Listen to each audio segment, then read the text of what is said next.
je comprends, mais Je ne sais pas. comme vous. Je fais ça parce que peut-être c'est plus vite, non, faire la simultanée de la question, mais si vous préférez. Moi, j'ai besoin de trucs aussi, de papier, si jamais on en avait besoin. Bueno, si os parece, empezamos ahora esta rueda de prensa con nuestra invitada estelar, Hélène Cixous, de todos los títulos nobiliarios que ella tiene, filósofa, ensayista, escritora, dramaturga y amante de los gatos. Creo que os inspirará a todos vosotros para poder tener una estupenda conversación con ella. Pero aprovecho para deciros que Hélène, en diferentes entrevistas que han tenido con vuestros colegas, aprovechó para extrañarse del motivo por el cual aquí en España la considerábamos argelina francesa. Evidentemente, ella nació en Argel, como sabemos, pero que siempre se ha considerado, sobre todo, una escritora francesa, lo cual nos puede dar pie, ¿no?, a pensar cuál es la diferencia entre las personas que nacemos y las escritoras que escriben. En cualquier caso, cuando queráis, podemos empezar la conversación. Por favor, si se presenta el medio y con su nombre.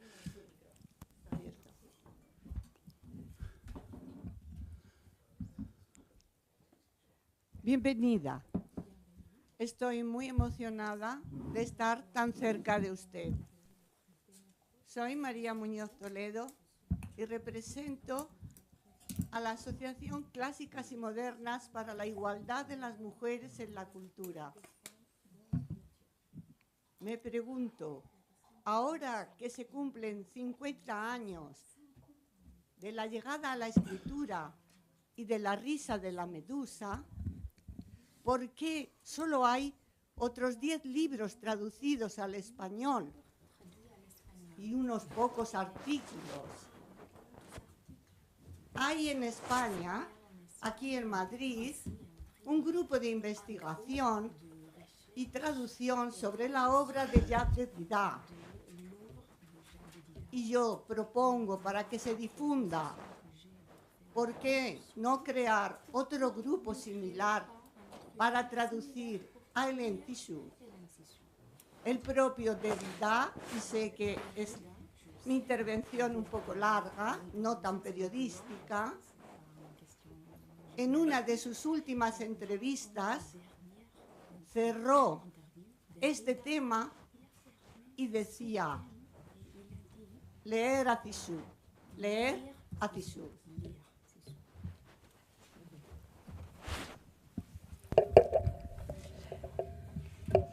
Je ne crois pas que je puisse répondre, moi. Moi, je pourrais poser la question. Mais je ne sais pas ce qui se passe entre des personnages qui devraient avoir un dialogue. Pourquoi il y a peu de choses qui ont été traduites en espagnol? Ce sont mes amis espagnols et catalans qui doivent répondre. Alors maintenant, dans la salle, il y a ma très chère Marta Segara. Où est-ce qu'elle est, ma Marta? Elle est là, voilà. Et tu sais mieux, c'est toi qui devrais répondre. Marta, qui en ce moment, depuis des années, porte ce que j'ai fait, qui est immense. J'ose pas dire le nombre de textes que j'ai publiés. Il doit y en avoir 70. Bon. Et elle anime partout, à la fois en France, ici, et en Amérique latine, enfin un peu partout. Elle anime des groupes de recherche sur mes textes. Mais pourquoi il y a cette lenteur? C'est une lenteur simplement en Espagne, ça, je ne sais pas. Mais je serais très contente qu'elle disparaisse.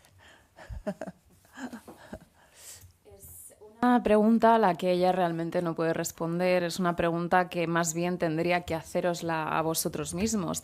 No sabe exactamente qué es lo que sucede en este caso, por qué se han traducido tan pocas cosas. Lo ideal sería hablar con sus compañeros españoles, catalanes que están aquí en la sala, Marta Segarra que está ahí, que ya puede responder a esta pregunta. Desde hace muchos años Marta lleva cargando, animando, llevando con ella todas las obras que ya ha hecho en Francia, en otros países, en América Latina, anima a muchos grupos de investigación a trabajar y traducir sus textos. ¿Por qué en todo caso hay una lentitud aquí para traducir esos textos o traerlos? No lo sabe, pero estaría encantada de que esa lentitud desapareciese.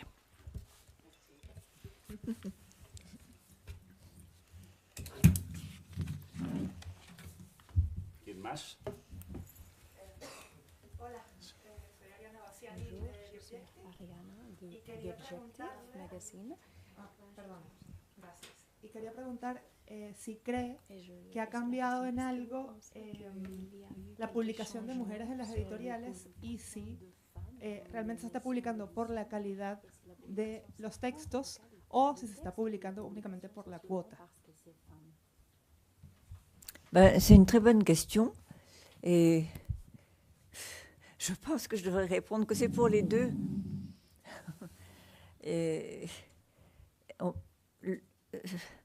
D'abord, c'est local. Je ne sais pas, par exemple, si en Espagne on publie autant des livres signés par des femmes qu'en France. Il y en a beaucoup, beaucoup en France. Est-ce que ces livres, ce sont des livres féministes ou est-ce que ce sont des livres féminins ou est-ce que ce sont des grands livres en France? La postérité en décidera. Il y a de tout. Il y a des choses très médiocres. Bon, et certainement que la dimension commerciale, le fait que ça se vend, a une grande importance. Mais c'est une question. Pourquoi ça se vend? Qui achète ces livres? Ça, je pense que c'est quand même, pour la plupart du temps, c'est quand même plutôt des femmes qui les achètent. Bon, ça c'est une question. Mais est-ce que c'est un grand apport à la littérature? Je suis mal placée pour le penser. Je sais que, par exemple, cette année, j'ai vu, mais je l'ai vu dans les journaux, enfin, je l'entends, il y a une sorte de thème général des livres, des 500 livres qui ont été publiés à la rentrée, qui sont publiés à la rentrée, et qui sont presque tous sur le même thème, qui sont presque tous orientés vers la famille ou vers la femme, enfin bon. Ça, c'est quand même toujours une question. Comment ça se fait que tout d'un coup, d'année en année, on a une sorte de généralité de l'approche? Ça veut dire aussi que la singularité de l'auteur est peut-être altérée justement par une généralité, par de la mode. Ça, je ne sais pas. Es una buena pregunta la que has hecho. Seguramente la respuesta sería ambas. Es algo sumamente local. Desconoces si en España la situación es exactamente la misma, pero por ejemplo en Francia hay muchísimas mujeres a las cuales se les está publicando. La cuestión es si estos libros son feministas, son femeninos o son grandes libros. Esas son distintas preguntas. Será la posteridad la que decida y la que dé respuesta a esto, pero sí que hay una dimensión comercial que es muy importante, independientemente de la mediocridad o no de esos libros. La pregunta aquí es ¿por qué se venden estos libros? ¿Quiénes son las personas que compran? Y sabemos que muchas de esas compradoras en general son mujeres. En cuanto a qué aportación hacen a la literatura, ella considera que está en una posición no tal vez la mejor para hacer una evaluación de esto, pero sí que ha leído mucho este año en los periódicos que hay un tema bastante general de los libros que se están publicando en la Rentrée especialmente, los cuales todos tienen el mismo tema, la misma orientación, la familia, la mujer en general. Entonces aquí la pregunta sería esta generalidad del enfoque, a qué se debe y esa singularidad que tal vez se está dejando atrás en pro de una moda o algo que sí, que se está siguiendo.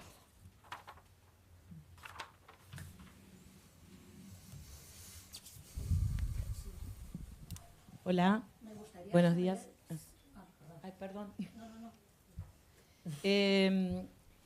A un colega de Shutdown, usted declaró que el premio Formentor le gusta porque demostraba fe en la literatura y que no era como los otros premios en Francia. Y entonces quería saber cómo son esos premios en Francia a los que se refiere. Bon, je pense que la plupart des prix sont quand même en France. Bon, il y a des prix qui ont une sorte de généalogie ou de tradition, comme le prix Goncourt. Bon, c'est très difficile de parler des prix parce que on a envie de dire que tous les prix sont des prix nobles et animés exclusivement par la passion pour l'art de la littérature. Ce n'est pas le cas. Voilà. Tous les prix français ne sont pas animés par l'amour de la littérature. Et il y a énormément de... Enfin, les jurys sont constitués aussi tout à fait autrement. Par exemple, j'ai compris que le prix Formentor a un jury qui est un jury d'abord, en principe, éclairé, qui sait de quoi il parle littérairement et qu'il tourne. C'est-à-dire que ce n'est pas une institution, ce n'est pas une situation, ce n'est pas une académie, comme c'est souvent le cas pour la France. Bon, ça, c'est un énorme problème. Quels sont les très grands prix français littéraires ?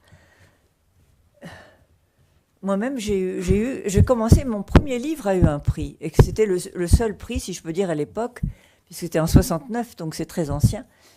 C'était le prix Médicis, et à ce moment-là, le jury Médicis était composé presque entièrement d'écrivains, et d'écrivains qui étaient des écrivains de qualité. Bon. Mais très franchement, c'est une question de culture, de la lecture et de la publication. Moi, je trouve d'abord qu'un jury international, c'est très important. Enfin, un jury qui a une visée internationale, c'est très important. Parce que je pense que la littérature n'est pas française, ou enfin, elle n'est pas nationale. Elle est toujours mondiale. Elle a toujours une histoire extrêmement ancienne. Bon, et ça, c'est très important de se dire ça. Mais ça, ce sont des questions qui demanderaient des engagements de politique sociologique qui ne sont pas vraiment les miennes. En plus, je veux dire aussi que moi, je lis beaucoup, je lis tout le temps. Mais je ne lis pas les livres, par exemple, je ne décide pas que je lis les livres qui sont sortis cette année. Je demande à mes amis qui sont lecteurs professionnels ou qui ont ce qu'ils ont lu dans le monde entier. Ce n'est pas nécessairement la littérature française qui va m'intéresser. Bon. C'est la littérature telle qu'elle se cherche, voilà, elle se mesure dans l'univers. Mais j'ai noté ces dernières années qu'il y a pas mal de livres de femmes qui me font penser, je vous fais des confidences, ils me font penser que ces livres sont écrits par des gens qui savent écrire. Ça, c'est une phrase redoutable. Hein. Bon, comment on peut dire qu'ils savent écrire ? Parce que ce sont des gens ce sont des personnes, donc souvent des femmes, qui ont un certain art, qui ont appris, qui ont appris à faire un récit, voilà, on sent ça. Et ça me frappe, je me dis oui, c'est bien écrit, je peux le lire. Est-ce que parmi ces livres, il y a des livres que je vais relire parce qu'il y a quelque chose que je veux garder, qui m'a apporté, etc. C'est pas toujours le cas. L'invention vraiment, le poétique, c'est très rare toujours. Hein. Mais c'est pas une question... Je crois que c'est le cas de la littérature toujours. Qu'est-ce que c'est que quelqu'un qui écrit ? Pourquoi les gens écrivent-ils ? Le livre va vous répondre. Hein. Est-ce que c'est justement parce que c'est une question de vie ou de mort ? Je ne peux pas répondre. Mais ça doit être une question de vie ou de mort.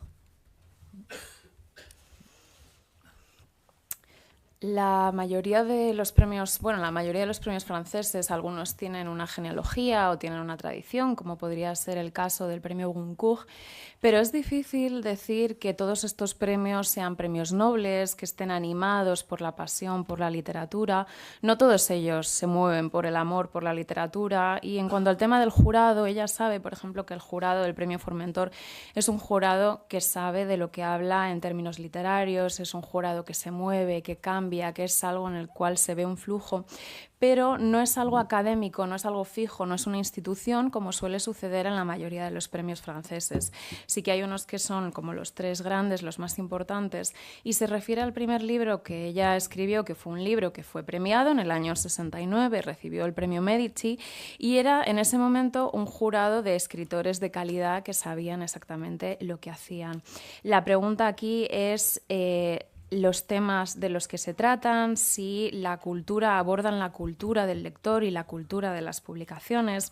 Los jurados deberían ser internacionales, no tanto el jurado en sí, sino la visión. Debería ser una visión internacional, eso es sumamente importante porque la literatura es algo mundial, la literatura tiene una historia sumamente antigua. Hay que llevarse siempre la cuestión de... Esto es una dimensión también política y sociológica, lo cual ella siente que no es exactamente el campo para debatir o para sentar cátedra sobre ello. Pero ella lee mucho, lee constantemente, no siempre lee los libros que salen en el mismo año y a veces pide recomendación a amigos suyos que son lectores profesionales, que siempre están leyendo. No se limita solamente a la literatura francesa, es una literatura un poco que busca su lugar en el universo. Y estos últimos años muchas veces se han publicado libros de mujeres en los cuales la crítica muchas veces dice es una mujer que sabe escribir. Y este tema es importante, el cuestionarse el cómo que sabe escribir, quién evalúa que la persona sabe escribir. Sí que son personas que saben contar un relato, que saben decir cosas, que saben escribir sobre ellas, pero ella a veces les sorprende ese tipo de afirmaciones. Y se hace a veces la pregunta de, vale, ok, yo puedo leer estos libros, pero luego lo leería de nuevo. ¿Me ha aportado algo este libro que yo quiera volver a leer, que quiera guardar y quedarme conmigo misma? Realmente no siempre es así. Falta invención, falta un poco el lado poético de las cosas, es algo un poco raro a día de hoy. Y ¿por qué la gente escribe? Eso al final es una pregunta que los libros deben responder y si es un tema de vida o muerte, debería ser así. Hola, Elena Evia, del Periódico de Cataluña. Usted, que es una figura importantísima del feminismo, de la segunda ola, del feminismo de los años 70, ¿cómo contempla esta tendencia que parece que cada vez se hace más grande, un poco de contrarreforma a la última, digamos, revolución o la última ola feminista que, digamos, en relación al pasado ha conseguido muchas cosas, ha conseguido ponerse un poco en el centro del debate. Pero ahora también en el centro del debate dijéramos que bueno, pues hay una serie de fuerzas que están ahí amenazando. Y bueno, quizá habría que también ampliarlo a la ultraderecha, ¿no?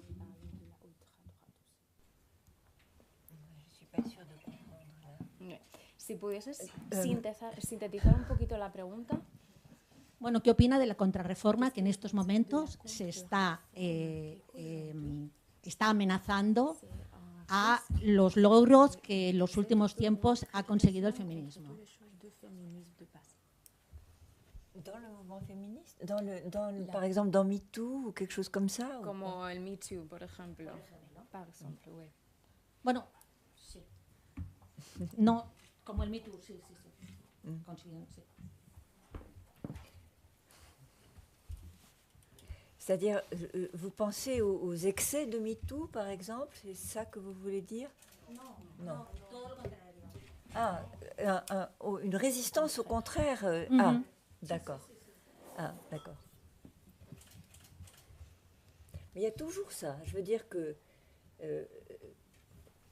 bon, il y a 50 ans, ce qui pour moi était hier, il y avait une résistance frénétique, bien sûr, au mouvement des femmes. Et d'ailleurs, pour vous dire la vérité, moi, quand j'ai commencé à écrire, j'étais pas féministe. Je n'ai pas pensé. J'étais quelqu'un qui a besoin d'écrire, qui a des choses à écrire.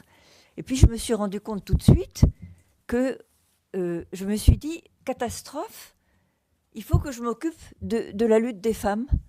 C'était absolument...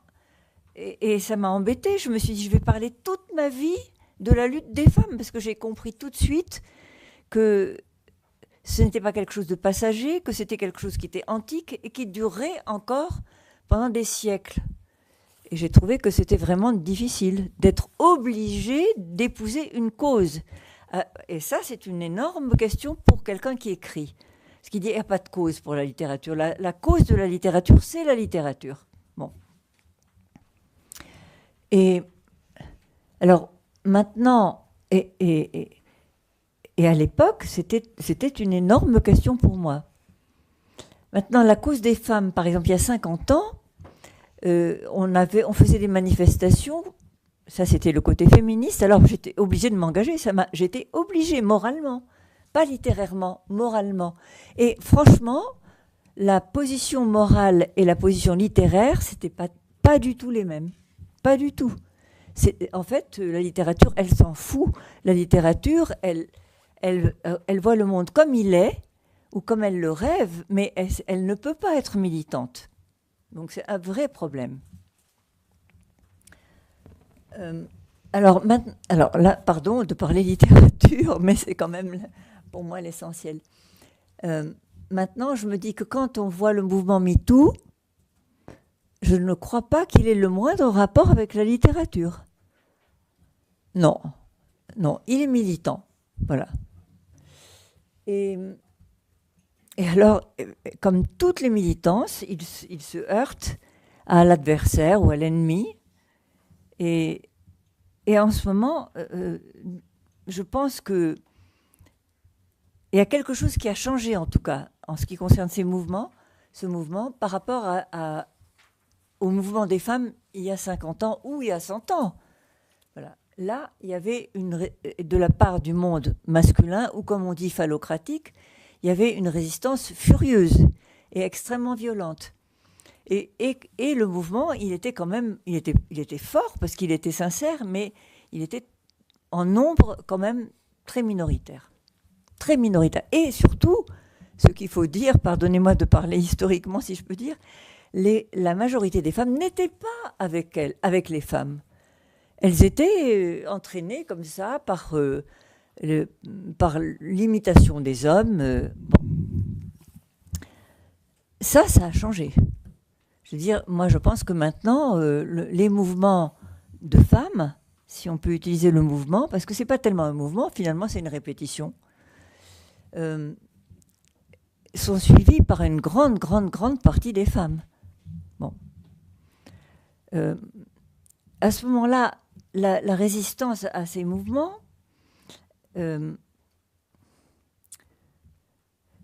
elle produit des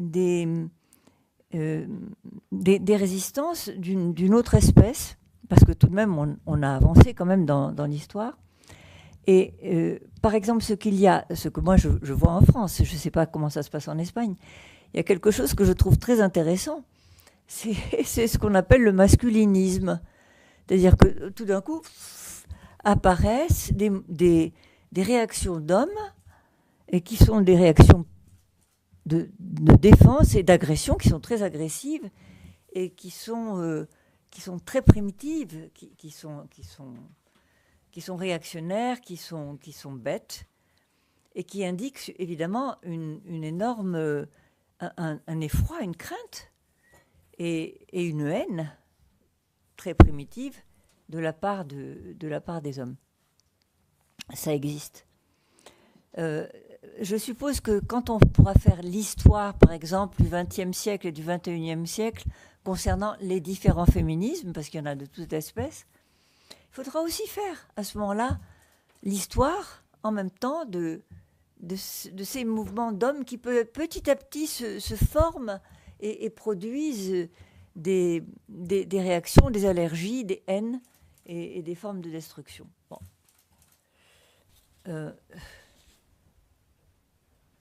ça change, bien sûr. À ce moment-là, le champ de bataille, il change. De même, c'est comme l'armement aussi dans les guerres change. Par exemple, les guerres qui nous intéressent en ce moment, elles utilisent des armes qui n'existaient pas auparavant. C'est les drones. Bon, maintenant, ce qu'il y a, c'est des masculinismes, c'est des réactions de rejet, mais qui indiquent, moi je dirais plutôt une faiblesse qu'une force. Hein. Bon. Mais encore une fois, moi, je me sens chargée de mission dans la littérature. Et alors le militantisme, je l'ai bien connu, je le connais bien, et je pense qu'il est nécessaire, qu'il va durer éternellement, et en même temps qu'il est extrêmement restreint, parce qu'il est obligé de dire je m'occupe des femmes, par exemple, ou je m'occupe de tel sujet, par exemple, MeToo, la virulence phallocratique et le viol. Bon, maintenant, quel est le thème principal? Le viol et ce qu'on appelle le féminicide. Il y a beaucoup d'autres choses, qu'il faudrait traiter et que la littérature traite de manière beaucoup plus subtile, mais évidemment beaucoup moins efficace médiatiquement. Siempre se ha hablado de estos temas, siempre ha habido esta lucha. Hace 50 años, que para ella dice que es casi como ayer, ya había una resistencia frenética a los movimientos feministas. Cuando ella empezó, debe decir que no se consideraba una feminista, sino que era una mujer que quería escribir y que tenía cosas que decir. Después se dio cuenta, vio la catástrofe y decidió que tenía que ocuparse de la lucha feminista. Toda la vida se ha dedicado a hablar y a luchar por la lucha feminista y comprendió que era algo no pasajero, era algo que llevaba durando muchísimos siglos y que iba a seguir durando muchos siglos. Es difícil establecer a veces una causa, es difícil establecer, por ejemplo, por qué alguien escribe, y en el caso de la literatura, la causa es la literatura misma y ya está. Ahora y antes, esto es un tema bastante importante. Hace 50 años había manifestaciones, ella se sentía en la obligación, no obligación literaria, sino obligación moral de ir a esas manifestaciones, de participar. La posición moral y la posición literaria, hay que destacar que no son las mismas posiciones. A la literatura le da exactamente igual todo, es la literatura por la literatura, y la literatura no es militante, lo cual a veces puede resultar en un problema. En cuanto al movimiento Me Too, es algo que digamos que no está alineado con la literatura, sigue siendo militancia. Como militante pues tienes un adversario, tienes una lucha, tienes algo por lo que ir, pero algo sí que ha cambiado si lo comparamos con estos últimos 50 años o incluso los últimos 100 años. Y es que este mundo masculino, o como lo llaman falocrático, pues demuestra cada vez una resistencia mucho más fuerte hacia estos movimientos. Y tocando un poco el tema de la historia, siempre ha habido una mayoría de mujeres en su momento que tal vez no iban tanto con las mujeres, que estaban bastante guiadas por las limitaciones del hombre, pero eso afortunadamente es algo que ha cambiado en estos últimos tiempos. Repite la palabra movimiento, pero más que movimiento especifica que deberíamos hablar de repetición. Y es algo que a día de hoy muchas mujeres pues sí que están haciendo y que están cambiando. Siempre hay algún tipo de resistencia, en esto hemos avanzado en la historia, pero es algo que se va a repetir. En Francia, ella, que es el lugar que mejor conoce, evidentemente, ve muy interesante estos movimientos o este masculinismo, estas posiciones y reacciones de hombres de defensa y de agresión, que son sumamente agresivos, que son muy punitivos, que son brutales y que la verdad generan mucho miedo, muchísimo odio, pero es algo primitivo de la parte del hombre. Y en el siglo XX, en el siglo XXI, se habla mucho y se estudia mucho de los distintos feminismos, pero también se podría estudiar estos movimientos de hombres que se forman en torno a la destrucción de los movimientos o las repeticiones feministas. Lo compara con los campos de batalla. Los campos de batalla cambian, es lo mismo que las armas que se utilizan en las guerras. Ahora mismo se están utilizando armas que no se estaban utilizando antes, como por ejemplo los drones.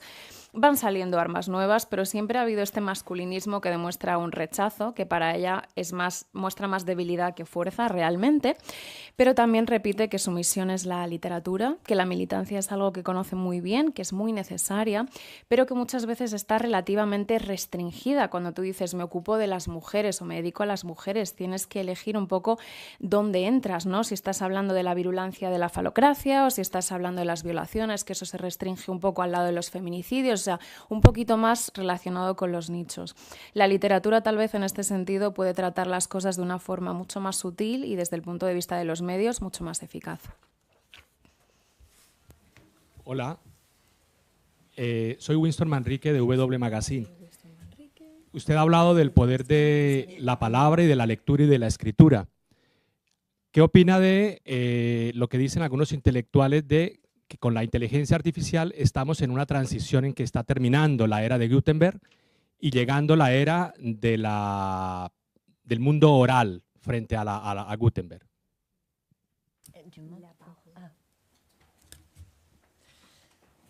Oui, il faut dire que c'est très effrayant en ce moment et très fascinant. Je pense que de toute façon, on ne peut pas échapper à l'IA puisque c'est là, voilà. C'est la même chose que quand on a commencé à avoir les ordinateurs, etc., on a eu la même réaction. On est en pleine mutation et cette mutation,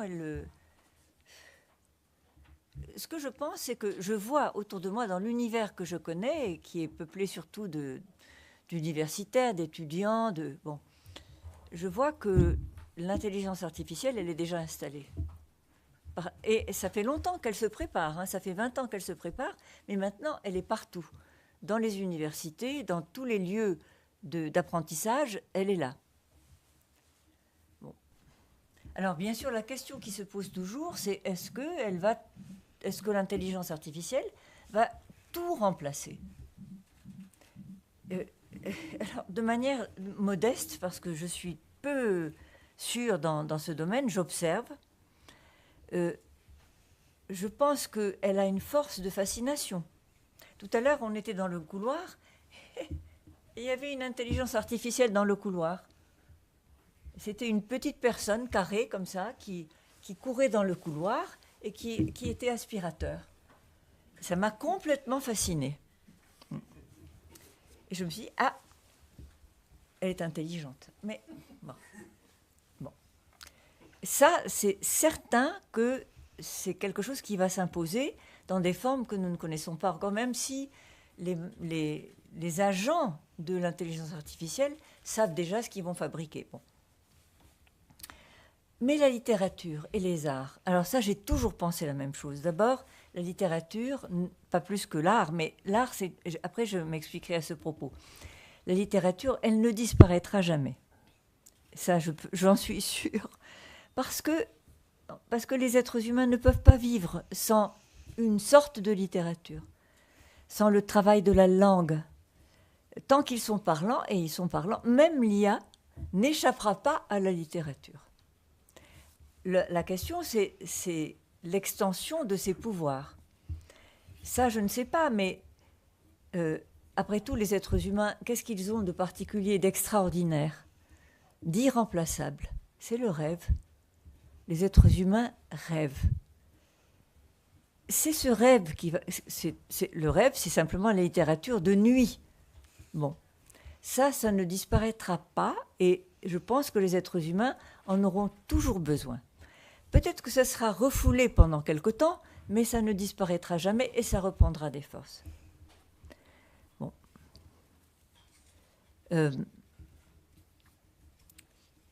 C'est vrai qu'on est en plein commencement, début d'une révolution culturelle absolue. La littérature, elle est moins fragile que les arts en général. Alors pourquoi? Pourquoi est-ce qu'elle est, à mon avis, moins fragile que la peinture, enfin, la musique, c'est de la littérature. Et je pense que les arts qui sont soumis au marché et qui sont dans le marché, et comme par exemple justement la peinture, sont beaucoup plus menacés. Parce que là, ils sont déjà menacés par le fait il y a tout le temps devant la peinture la question de l'argent, de la galerie, des musées.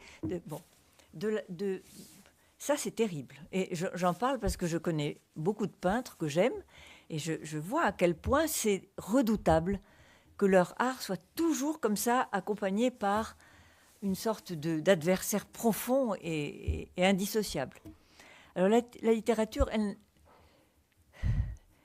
bien sûr qu'il y a de l'argent, bien sûr qu'il y a des prix justement qui sont des prix pour l'argent, etc. Bien sûr qu'il y a des best-sellers et que les best-sellers dans tous les pays, ce sont des ennemis insidieux de la littérature. Mais la grande littérature, on lit aujourd'hui, on lit Kafka comme on lit Échille. Ça ne disparaît jamais. Ça, je pense que c'est quelque chose qui est... C'est une chance pour l'humanité. Et les auteurs à venir, ils doivent savoir ça et se dire qu'ils sont d'une certaine manière immortels.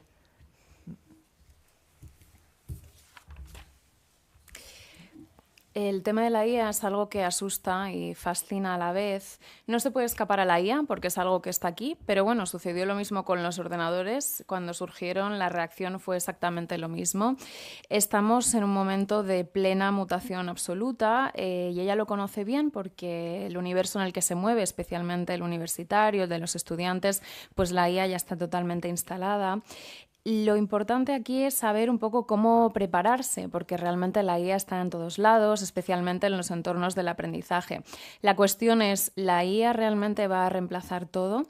Ella, de una forma modesta, como mera observadora, considera que tiene pues, cierta fuerza de fascinación esto de la IA. Por ejemplo, aquí mismo en el lobby tenemos una pequeña IA, un robotito que es como una pequeña personita aspirando. Y lo miraba y decía, esto es inteligente. Bueno, puede ser que lo sea, ¿no? Pero es algo que tal vez se va a imponer de distintas maneras, no se sabe, no tienen idea en este sentido. En cambio, la literatura y el arte, pues es algo que siempre han estado ahí. La literatura, por ejemplo, no va a desaparecer jamás, y eso es algo de lo que está sumamente segura, porque el ser humano no puede vivir sin la lengua, sin los trabajos de la lengua, sin la palabra. Incluso la IA es incapaz de escapar a la literatura. La cuestión aquí es un poco la extensión del poder de la IA y para eso entramos en qué tiene el ser humano de irreemplazable y es el sueño, que los seres humanos sueñan y es algo que no van a dejar nunca de hacer, entonces esto no va a desaparecer. Tal vez en cierto momento se reducirá, pero puede ser que vuelva e incluso con más fuerza. Estamos en los inicios de una revolución cultural absoluta, pero la literatura afortunadamente es menos frágil que otras artes en general, como la pintura, la música es verdad que es un tipo de literatura, si podemos decirlo así, y en el caso del arte, la pintura especialmente lo dice porque estas son súbditas del mercado. La pintura siempre está constantemente amenazada con el tema del dinero, la galería, el museo, son cosas que van siempre de la mano, que son indisociables, que no se pueden separar. Es verdad que en la literatura hay dinero, hay premios económicos, hay bestsellers, que son en todos los países los enemigos insidiosos de la literatura, pero aún así se puede decir a día de hoy que se sigue leyendo a Kafka, que se sigue leyendo a Shelley de la misma manera como se leían antes, y eso es una suerte para la humanidad. Hola, sí, soy Jaume Boix de la revista El Ciervo. Felicidades por el premio Lugar. Y quisiera preguntarle yo por su relación con Ariane Mnouchkine, con su relación con el teatro. ¿Qué es para usted el teatro? ¿Cómo ha sido esta colaboración con ella? ¿Siguen trabajando juntas? ¿Cree que el teatro, ahora que hablaba de la fragilidad de las artes, de algunas artes, también sobrevivirá como la literatura? ¿Será inmortal? ¿Cómo contempla? ¿Qué es para usted el teatro? ¿Es un género más literario? ¿Pesa más, a lo mejor, como arma de militancia o como instrumento de militancia? Y eso es todo. Là, je vais dire les choses de manière assez simplifiée. Je ne suis pas un auteur de théâtre. Je suis l'auteur du Théâtre du Soleil. Bon, je pense que si le Théâtre du Soleil n'avait pas existé, je n'aurais pas été un auteur de théâtre. J'ai écrit pour le théâtre avant de travailler pour le Théâtre du Soleil, mais parce qu'on me demandait, on me l'a demandé, des amis m'ont dit « écris pour moi ». Alors j'ai écrit quelques pièces qui ont eu beaucoup de succès, mais pas avec moi, avec le public. Moi, j'ai vu que je ne suis pas un auteur de théâtre. Ça ne me fait pas plaisir. Enfin, bon, sauf le Théâtre du Soleil. Alors maintenant, le Théâtre du Soleil et moi, donc Ariane et moi, ça fait 45 ans qu'on travaille ensemble. Et je pense aussi que c'est une histoire très particulière, une histoire dans l'histoire du théâtre. C'est l'histoire du Théâtre du Soleil qui est entièrement singulière, entièrement. C'est un théâtre absolument extraordinaire, humainement et artistiquement, littérairement, théâtralement. C'est un théâtre qui travaille dans des conditions que le théâtre en général n'observe pas. C'est un théâtre qui travaille en troupe, avec une compagnie. Ça n'existe pour ainsi dire pas. Il y a eu une ou deux compagnies en France. Je mets de côté la Comédie Française, hein, qui est une académie, qui est une institution. Mais sinon, le théâtre à l'aventure, le théâtre à la Molière, puisque c'était ça le petit personnage emblématique, ça n'existe pas parce que du point de vue matériel, c'est extraordinairement difficile. Ça demande les conditions que le Théâtre du Soleil accepte, des salaires très faibles, un travail qui n'est pas un travail réglé avec des horaires, parce qu'il n'y a pas d'horaire. C'est tout le temps. On est tout le temps au Théâtre du Soleil, tout le temps. Voilà. Nuit et jour, pendant des années. Voilà. Bon.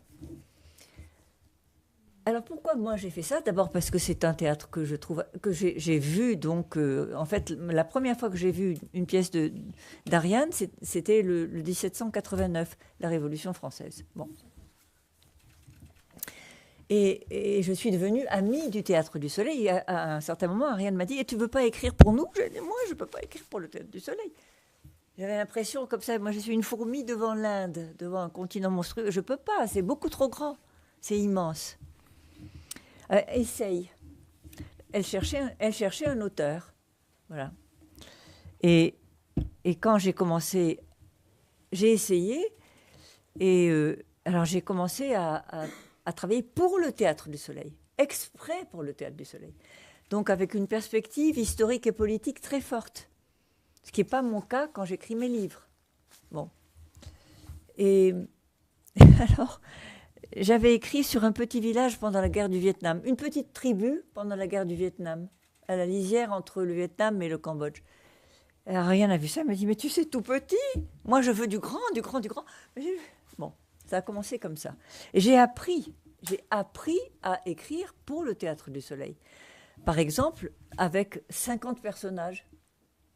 J'ai jamais pensé que je peux écrire que 50 personnages. Bon, alors, il a fallu que j'invente moi-même ma technique pour le Théâtre du Soleil. Comment je fais pour mettre 50 personnages sur la scène? Je ne vais pas vous le dire maintenant parce qu'on n'a pas le temps. Mais c'est une aventure particulière. Et c'est pour ça que je dis que je ne suis pas vraiment un auteur de théâtre. Par contre, ce que ça m'a apporté, et ce que ça m'apporte, c'est justement ce que ma propre écriture ne m'apporte pas. Moi, je suis l'auteur de ma propre écriture, qui est singulière, totalement singulière.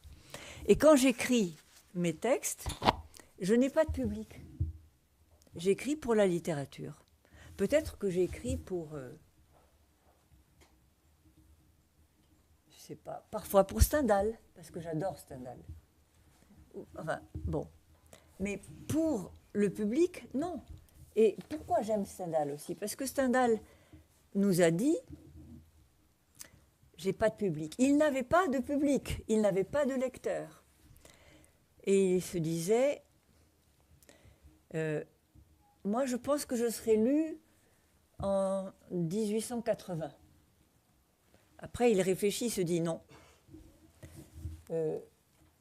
non, je pense que je vais être lue. Je vais être lue en 1924. Et c'était vrai. Il n'a pas été lu. Et une fois, il dit, ah, vous entendez ce bébé là qui pleure? C'est mon lecteur. Voilà. Ça, c'était la force de Stendhal, de savoir qu'il n'était pas lu et qu'il était en même temps un véritable écrivain. Ça, je crois que ça, c'est ma tendance. Voilà. Moi, j'écris pour la littérature. Le théâtre, et surtout le Théâtre du Soleil, c'est pour le public. Tout de suite. Et ce que j'ai appris, par exemple, c'est que quand j'écris une pièce Théâtre du Soleil, dans la pièce, il y a le public, qui est un personnage très important. C'est un grand fantôme qui est tout le temps là et qui me dit, je rentre dans la scène, qui me dit, et là, il me manque un personnage là, et ça n'a pas été dit. Et bon, enfin, tout ce qui n'a aucun rapport avec mon écriture, mais uniquement avec le théâtre et le public. Et ce public, ça c'est Ariane, l'âme d'Ariane, c'est une âme combattante et qui lutte toujours pour essayer de comprendre le monde et les malheurs de l'humanité ou les bonheurs de l'humanité, moralement et politiquement, toujours. Et c'est aussi, comme l'est le théâtre en général, c'est que quand on écrit pour le théâtre, c'est maintenant, là, maintenant. Ça ne peut pas être loin et dans un siècle ou dans 2 siècles. Non, c'est tout de suite en situation. Bon, ça, je me dis que ça, d'une certaine manière, ça me permet de me pardonner d'être purement littérature. Parce que là, il y a du combat tout le temps, tout le temps, tout le temps, et il est beau.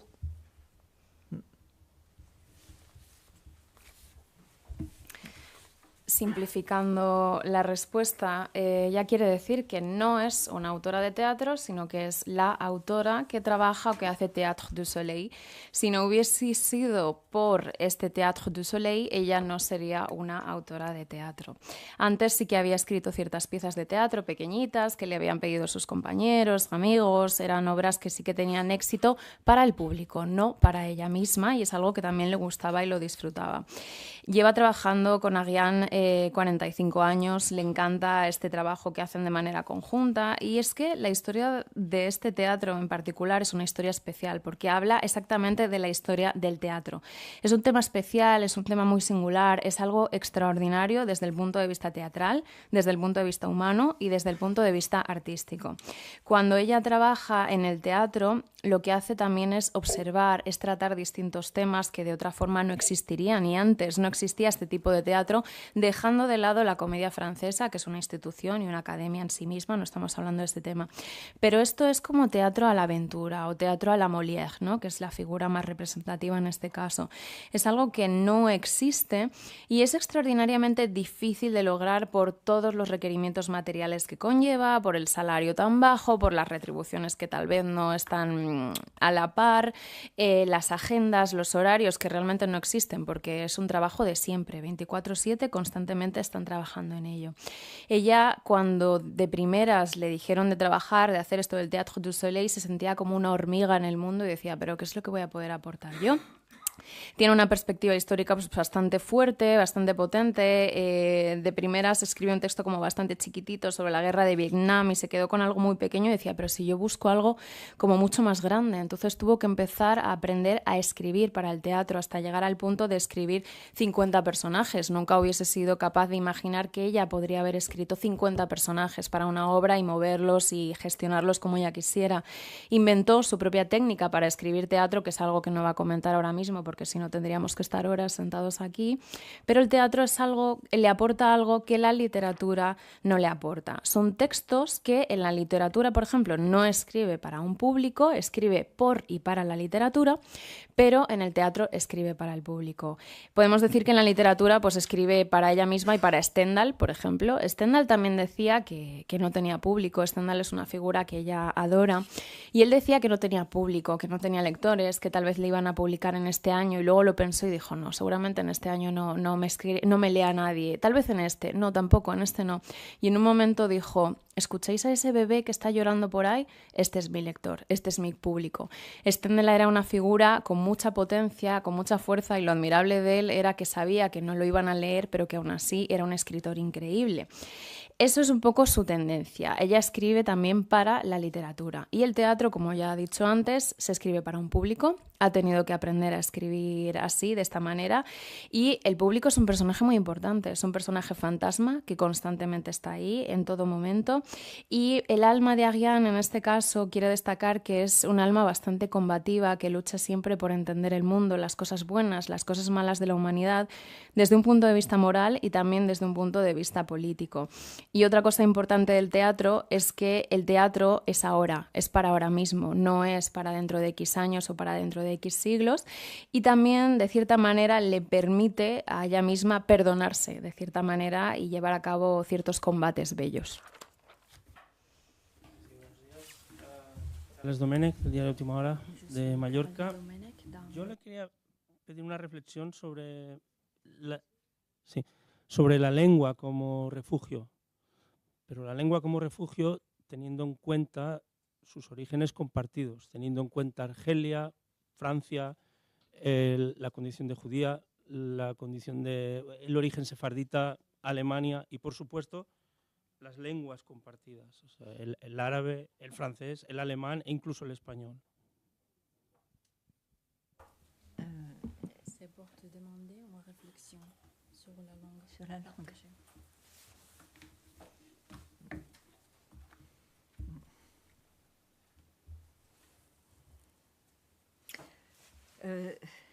Alors je dirais que la langue, c'est notre puissance. C'est ce dont nous ne savons pas toujours que, enfin, dont les êtres humains ne savent pas toujours qu'ils ont un trésor absolument incroyable et illimité et infini, qui est la langue. Mais quand je dis la langue, je devrais dire que la langue, elle est celle à laquelle je pense, c'est une langue qui est pleine de langues. C'est une multilangue. Ou comme dirait Derrida, c'est plus d'une langue, mais c'est la langue qui est plus d'une langue. La langue, elle est polyglotte. Et donc, elle parle toutes les langues. Et de toute façon, c'est vrai, c'est même la constitution, le corps de la langue, c'est une sorte d'archive colossale, puisqu'on sait que chaque langue est composée d'un héritage, d'un nombre considérable de langues. Notre langue, elle commence avec l'indo-européen, elle parle toutes les langues. Le français parle toutes les langues, parle l'espagnol aussi. Même si moi je ne le parle pas bien, le français parle l'espagnol, toutes les langues, absolument. Et puis, elle a une flexibilité, une souplesse extraordinaire. Et elle ne nous abandonne jamais. C'est nous qui pouvons l'abandonner, mais la langue, elle est toujours là. Et dans, justement, sa multiplicité, le fait qu'elle est internationale, qu'elle est... Bon, alors, moi-même, ça c'est des éléments purement biographiques, j'ai eu la chance, c'est un hasard, c'est une chance, d'être née, de venir au monde, dans un monde où les langues étrangères les unes aux autres, étaient... Pardon. Les langues circulaient dans la rue en se tournant le dos ou en se crachant dessus. Voilà. Le français, qui était dominateur et colonialiste, imposait une loi française et imposer une loi aux Algériens. Enfin, voilà, ça a commencé comme ça, par l'interdiction à une population gigantesque de parler sa langue.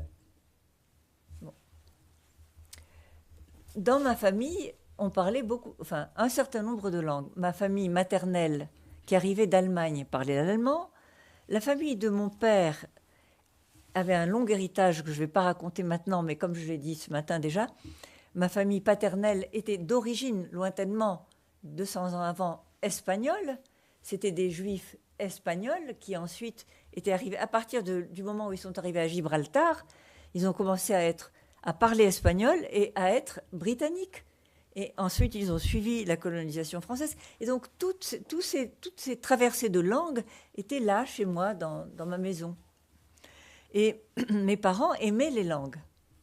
Ma mère et ma grand-mère et mon père aimaient les langues et jouaient avec les langues. C'est-à-dire que mon père s'amusait avec les nouvelles langues. D'ailleurs, j'ai beaucoup de lettres de mon père, des années 30, à ma mère, où il s'amuse à parler espagnol. Je me dis, tiens, mon père, c'est pas seulement Georges, c'est Jorge.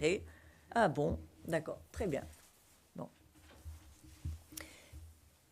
Ça m'a donné une sorte d'amour naturel pour les langues qui se parlaient les unes aux autres, à l'intérieur de la langue aussi. Qui s'amusaient, Alors, parlons de théâtre. Le théâtre de la langue est infini. Et je pense que mon rapport à la littérature a commencé comme ça. C'est-à-dire qu'il y a un univers qui se parle, qui se raconte des histoires, qui joue, qui lance un son qui est repris par un autre son. Et chaque fois que vous avez une phrase et que vous la regardez bien, vous vous rendez compte qu'elle parle beaucoup d'autre chose que ce qu'on croit qu'elle dit principalement. Bon. Moi, je n'avais pas envie de sortir de la langue, je vis dans la langue, dans les langues. Alors, malheureusement, j'en parle pas beaucoup. Mais quand je veux travailler sur une œuvre littéraire, si je ne parle pas sa langue, je vais quand même la lire dans l'original. Dans mes séminaires, par exemple, pour pouvoir lire Clarice Lispector, qui est brésilienne, je me suis dit, il faut que je la lise en portugais. Donc j'ai commencé à apprendre le portugais pour la lire. Pourquoi ? Parce que sinon, je vais perdre beaucoup des trésors, des diamants qu'il y a dans une langue et qui jouent. Et ça, je crois que c'est très important. Quand on joue à la langue, on joue en français à la langue, il faut... Alors, parlons de la traduction. On ne peut pas vivre sans traduction. Nous avons besoin des traductions. En même temps, nous savons par expérience que les traductions ne peuvent pas échapper à un destin, à une fatalité. C'est qu'une partie du travail littéraire ne peut pas être gardée en traduction. Alors, c'est une question pour tous les traducteurs. Les vrais traducteurs se disent « ça, je ne peux pas le traduire ». Dans Le Rire de la Méduse, en ce moment, c'est traduit dans je ne sais pas combien de langues, et d'un traducteur à l'autre, on se dit « et là, comment je traduis ça ?» C'est-à-dire un jeu de la langue en français qui ne peut pas passer en espagnol, ni dans aucune langue. Bon, comment on fait ? Le traducteur, en général, s'il vous raconte un roman ou une histoire de détective, ça leur est égal. Mais pour la littérature qui travaille avec la langue, c'est très important. Justement, l'art de la traduction, c'est un art qui doit être un art dans les langues. C'est très, très difficile. Et bien sûr que j'en discute beaucoup avec mes traducteurs, parce qu'il y a des réponses possibles. Il y a des réponses. Mais c'est quand même... C'est le matériau de ma vie et de ma vie personnelle et dans mon rapport à l'autre. C'est-à-dire que moi, quand je suis avec quelqu'un, j'écoute sa langue, pas seulement le message qu'il y a dans la langue, mais le travail de la langue avec elle-même, le jeu de la langue avec elle-même.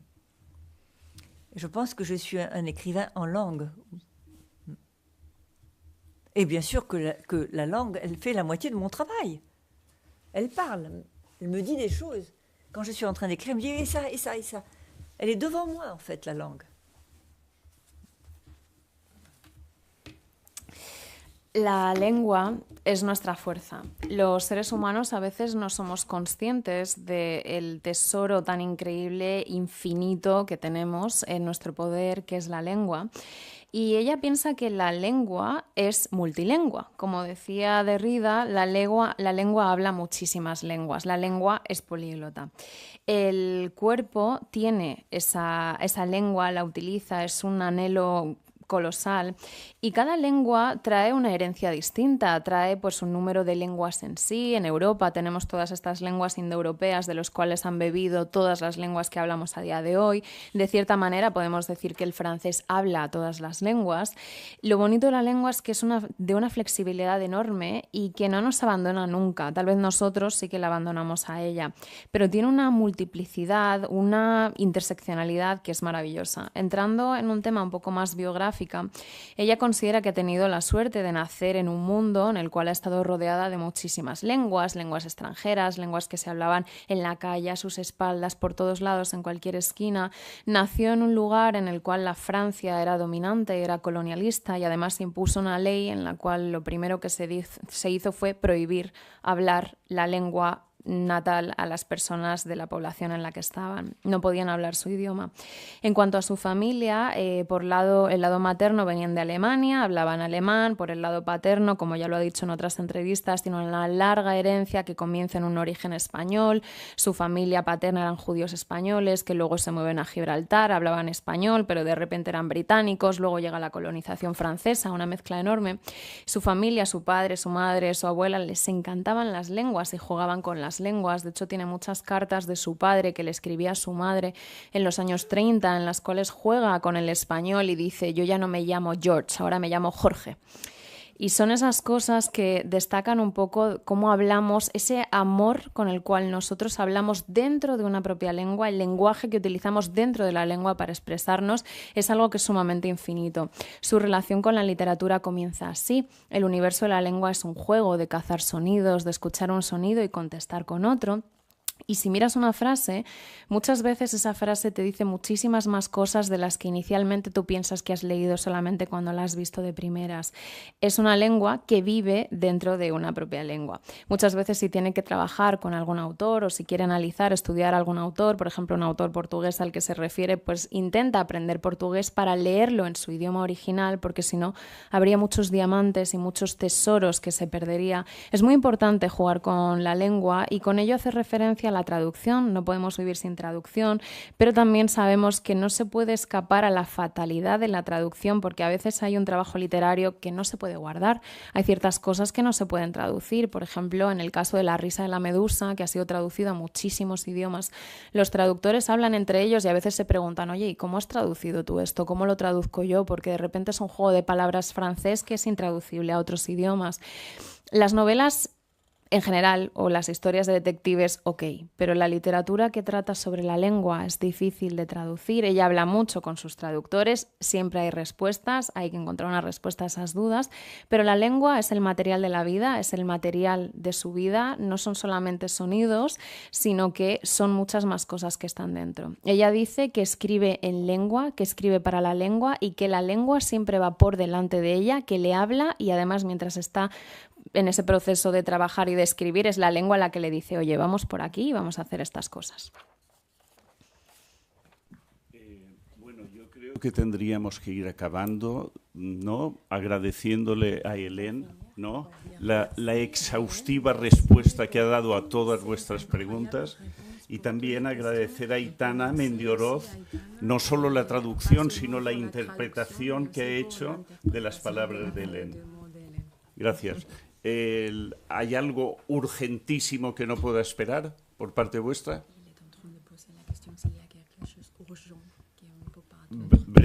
Brevemente. Bueno, la última pregunta, si me permitís, es que tenemos un almuerzo ahora. Bueno, no sé si es urgentísimo, pero yo sí quería preguntar. No sé si es urgent, mais je veux vous poser la question de quel est le rôle de la littérature par la polarisation internationale que nous sommes en train de voir, et aussi comment est-ce que vous voyez la situation de Gaza et les extrêmes de la situation.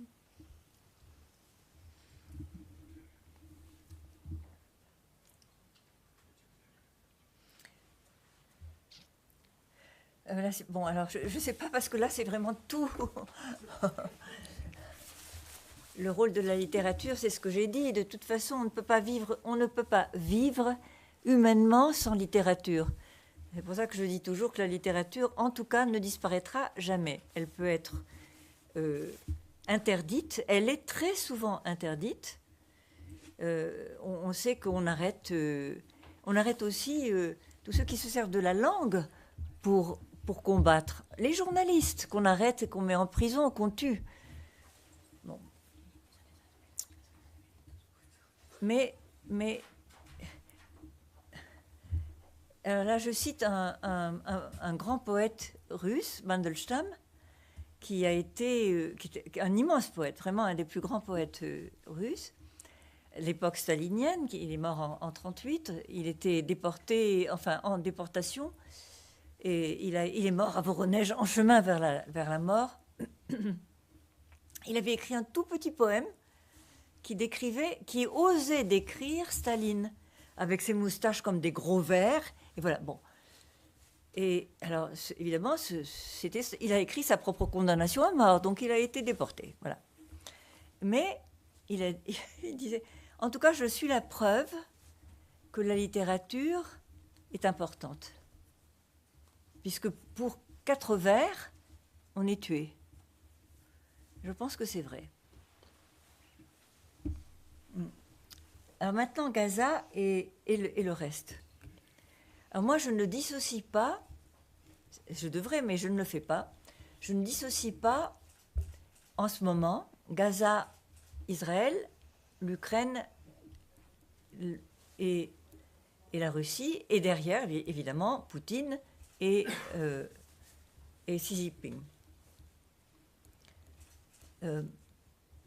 Et je trouve que à la fois ce sont des guerres désespérantes par leur cruauté, par leur virulence, par leur haine, par leur... Bon. Et en plus, elles détruisent non seulement les populations qui sont victimes, non seulement il y a les dizaines, les centaines de morts tous les jours à Gaza, on se dit mais ça va finir quand? Mais ça détruit aussi des histoires millénaires.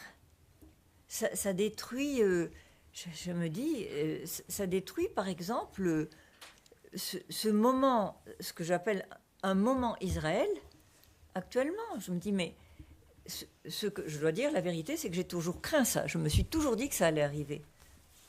Et donc, ça détruit quelque chose. Alors, si on détruit, Israël s'auto-détruit en détruisant Gaza, et en même temps, c'est compulsif, voilà. Et en s'auto-détruisant, ça détruit aussi une grande part de l'Occident. C'est pas seulement la destruction de l'Europe par la Russie et la guerre en Ukraine. C'est le monde occidental dans sa totalité qui est en train comme ça d'agoniser. Je ne vais pas dire mourir parce que je voudrais qu'il ne meure pas, mais enfin, il y a une menace de disparition radicale. Et ce qui est aussi atteint, qui est bombardé, qui est brûlé vif, etc., c'est toute l'histoire, toute l'archive, toute la rationalité occidentale, tout l'espoir. Voilà. Bon. À la place, on a l'intelligence artificielle. Bon. Alors, bien sûr que c'est absolument atroce. D'ailleurs, moi, tous les jours, je me pose la question, justement, de la littérature dans son rapport à tout ça, parce que même quand j'écris, je me dis, mais est-ce que ce chapitre, je ne devrais pas le remplacer justement par ce que je suis en train de sentir et de penser concernant Israël, les Juifs, la littérature, l'antisémitisme, etc. Est-ce que je ne devrais pas écrire tout ça? Et je me dis, attention, hein, ça c'est un piège. Parce que la littérature, elle doit suivre son chemin. Et si je fais quelque chose de journalistique, je vais évidemment utiliser, et c'est très important, il faut des journalistes. Ce sont des domaines séparés et qui doivent défendre leur territoire comme l'Ukraine essaye de défendre son territoire. Mais en même temps, je crois vraiment que l'humanité et la littérature sont indissociables. En littérature, on a pu avoir tous les textes sur le goulag. Et ce ne sont pas des textes journalistiques, ce sont des textes artistiques. C'est-à-dire que si vous lisez Chalamov, c'est admirable comme littérature. Et on se demande comment c'est possible. Mais ça vous donne quand même une image de la puissance de la littérature, malgré la mort.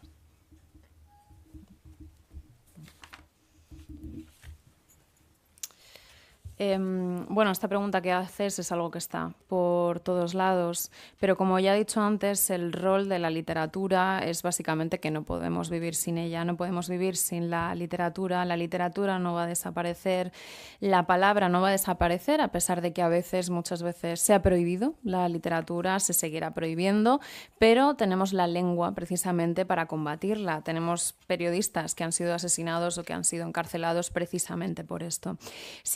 Citando a un poeta ruso, Mendelssohn, que escribió en la época de Stalin, que murió en el 38 siendo deportado, o sea, murió de camino a la muerte, él escribió un poema, o sea, tuvo la osadía de describir a Stalin y describir su bigote y describir las gafas que llevaba, y escribió su condena a muerte, básicamente, y en él dice que yo soy la prueba de que la literatura es importante porque solamente por esto nos matan. La situación de Gaza es algo que ya no disocia ahora mismo entre Gaza, Israel, Ucrania, Rusia, está ahí, son guerras que crean odio, que crean crueldad, que crean muchísima violencia, que destruyen poblaciones enteras, hay muchísimas víctimas. La pregunta es cuándo va a terminar esto, y no solo por todas las víctimas que está generando, sino que está destruyendo historias totalmente milenarias. Ahora mismo estamos viviendo lo que ella llama como ese momento Israel. Sabía que era algo que iba a suceder, pero mientras Israel se autodestruye, mientras destruye a Gaza, también está destruyendo Occidente. Europa se está destruyendo no solamente por parte de Rusia y la guerra con Ucrania, sino que es todo el mundo occidental el que ahora mismo está agonizando, no va a decir muriendo porque espera que no se muera, pero sí que estamos bajo una amenaza de desaparición totalmente radical.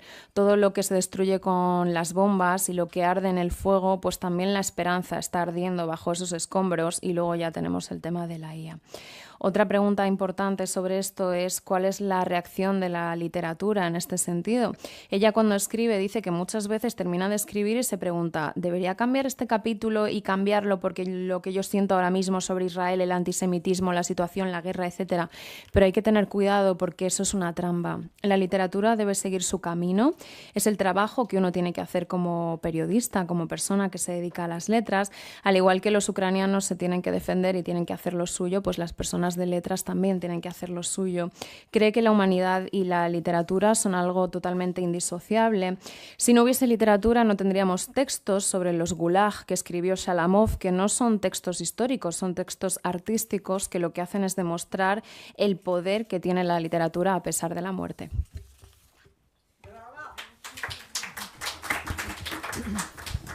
Bueno, gracias a todos por vuestra atención, vuestra curiosidad.